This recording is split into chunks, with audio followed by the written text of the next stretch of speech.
Hello and welcome. Today's story is small, but it carries fire. A boy moves from Kalanki to Tikhidewal, Lalitpur. The lanes are quiet, evenings gentle.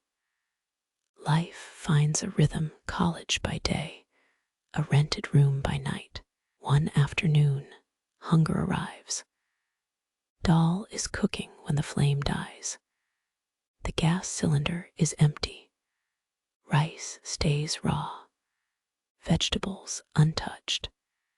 He walks from shop to shop with the heavy cylinder, but no matching brand appears.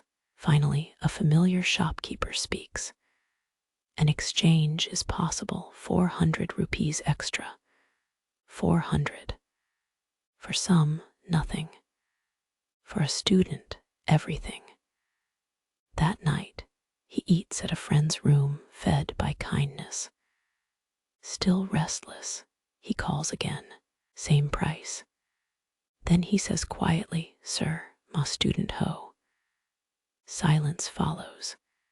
In that pause live old memories, thin wallets, missed meals. The shopkeeper sees himself. "All right," he says. "Old price, ma."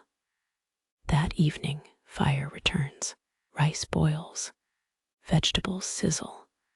From then on, help comes quietly. It is mercy. It is memory. It is fire.